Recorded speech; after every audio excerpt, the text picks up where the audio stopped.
Fala galera, beleza? Aqui quem fala é o Vinícius e hoje a gente vai responder a questão 1 da Unifesp de 2020. Então, bora lá.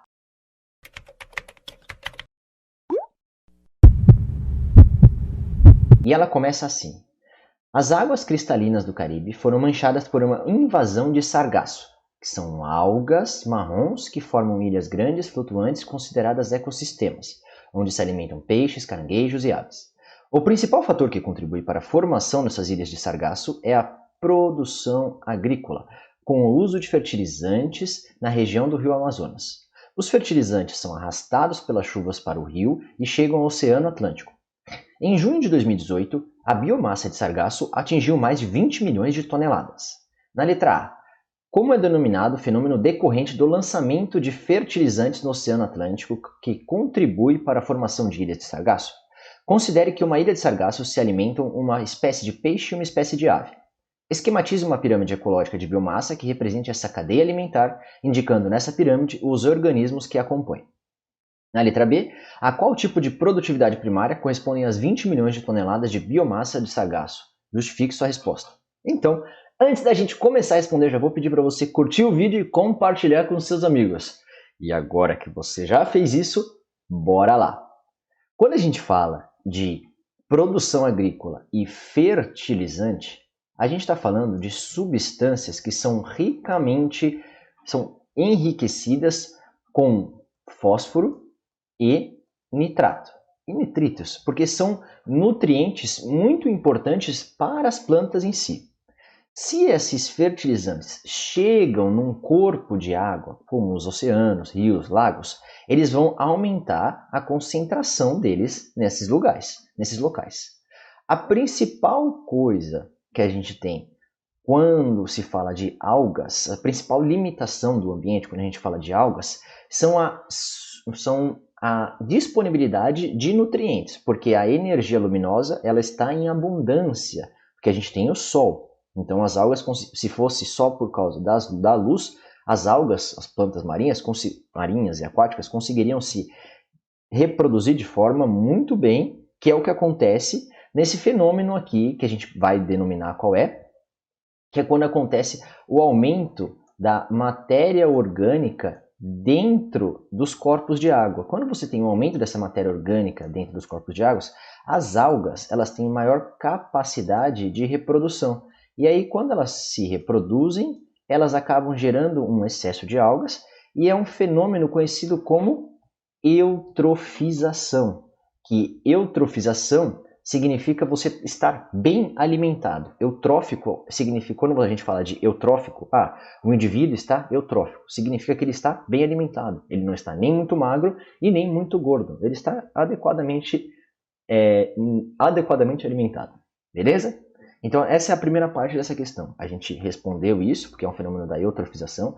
Inclusive, já tem um vídeo no canal a respeito disso, que caiu na FUVEST, eu não vou lembrar em qual ano foi, mas caiu na FUVEST, então é interessante sempre vocês fazerem vários tipos de vestibulares, porque um ano cobre um e outro ano cobra no outro, hein? Então bora lá.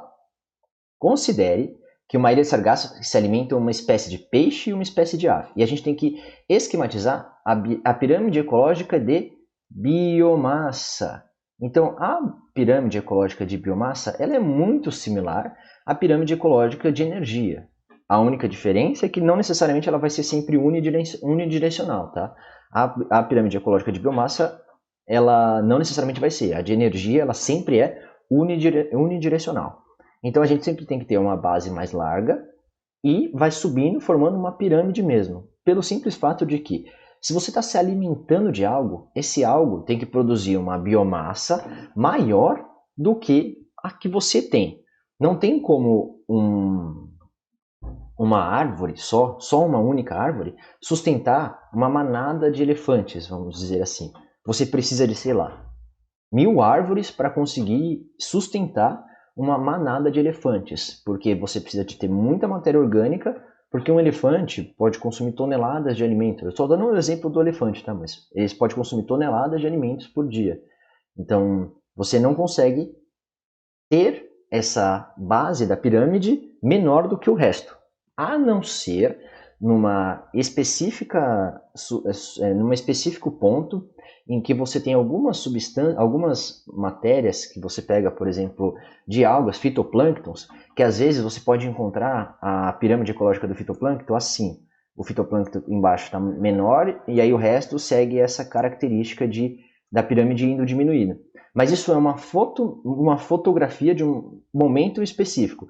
Porque se você pegar ao longo de um período grande de espaço, a biomassa do fitoplâncton ela é maior do que as outras massas que estão em cima. Porque isso só vai acontecer no caso específico de pirâmide de biomassa pelo simples fato de que o fitoplâncton tem uma alta taxa de reprodução. E aí você consegue ter esse tipo de perfil. Mas a esmagadora maioria das pirâmides de massa vão ter esse formato aqui, em que você tem os níveis tróficos mais baixos, os primeiros níveis tróficos embaixo e os últimos níveis tróficos em cima. Então a gente vai ter essa pirâmide aqui, em que mais baixo você vai ter o sargaço, ou a alga, ou alga marrom, e aí em cima dela os peixes que vão comer as próprias algas, e em cima deles as aves, porque as aves elas conseguem comer tanto os peixes quanto a própria alga, tá? Então ela pode ter uma variação aqui. E aí tá certo que eu precisaria só indicar, a gente precisaria indicar só o organismo que a compõe. Então é importante você colocar quem que é qual. Então aqui a gente tem os produtores, aqui a gente tem o consumidor primário e aqui a gente tem o consumidor secundário. Ou a gente pode falar que aqui é o primeiro nível trófico, aqui em cima é o segundo nível trófico e aqui o último aqui, o C2, é o terceiro nível trófico. Então a gente tem esses fenômenos aqui.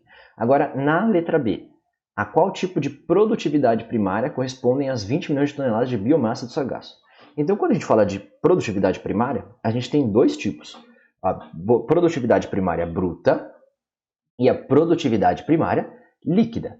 São esses dois tipos, então você tinha 50% de chance de acertar. Ou era um ou era outro. Quando você está falando de toneladas de biomassa de sargaço, a gente está falando do que está disponível, do que o sargaço, do que a alga conseguiu armazenar para ela, que ela não precisou utilizar para se manter, como por exemplo fazer a respiração ou qualquer processo metabólico que um ser vivo precise fazer. Então a produtividade, esses 20 milhões é o que está na cadeia alimentar. Então a gente vai considerar que é tudo que sobrou depois dela ter utilizado para se manter viva. Então, se a gente considerar que a produtividade primária bruta é tudo que você produziu, tudo. Eu produzi isso. É a mesma coisa, é o mesmo sentido quando a gente fala de salário. Você tem o salário bruto e o salário líquido. O salário bruto é tudo que a empresa falou, está no contrato lá, esse aqui é o que você ganha, pau. Agora, o salário líquido é o que sobra para você depois de você ter pagado imposto, de você ter pagado convênio, depois de você ter pagado todas as outras coisas que você queria pagar em termos de descontos da folha de pagamento. Então isso é o salário líquido, é o que sobra para você. Então a gente tem a produtividade primária líquida e a produtividade primária bruta.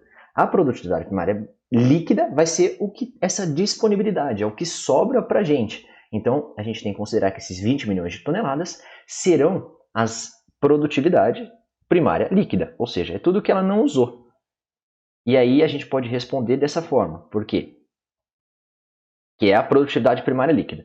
E aí, para justificar, a gente teria que mostrar de onde ela vem. Ou seja, você precisava decorar a fórmula de produtividade primária líquida ou produtividade primária bruta. Porque essa fórmula, quando a gente fala na escola, no ensino médio, no cursinho, a gente não escreve geralmente ela desse jeito aqui. Mas vamos responder. Ela pode ser obtida pela fórmula PPL igual a PPB menos R, onde aí eu falo o que é cada uma dessas coisas. Que a PPL é a produtividade primária líquida, a produtividade primária bruta e a respiração. E aí, como que a gente costuma ver isso nas aulas do ensino médio? É que a produtividade primária bruta ela é igual à produtividade primária líquida mais a respiração. Isso aqui é o que a gente tem, a produtividade primária bruta seria como se fosse a nossa fotossíntese, são os produtos da fotossíntese, é tudo que a fotossíntese consegue produzir. A respiração é tudo que a planta consome. E a produtividade primária líquida é o que sobra para ela. É o que sobra para ela deixar armazenado em algum momento que ela não precise. É o que sobra, não tem muito o que falar com relação a isso. Você só não poderia falar, porque o gabarito da prova, ele fala que você não poderia falar que é o que fica disponível para os próximos níveis tróficos. Se você falasse apenas isso, a resposta estaria errada, tá? Então é importante você justificar como a produtividade primária líquida é igual à produtividade primária bruta menos a respiração. É essencial isso. Beleza? Então, essa foi a questão de hoje. Eu espero ter ajudado vocês. Se eu te ajudei, curte o vídeo e compartilha com seus amigos. E se você ficou com dúvida, deixa aqui nos comentários pra gente discutir. A gente se vê na próxima. Eu acho. Um beijinho, queijo. Tchau!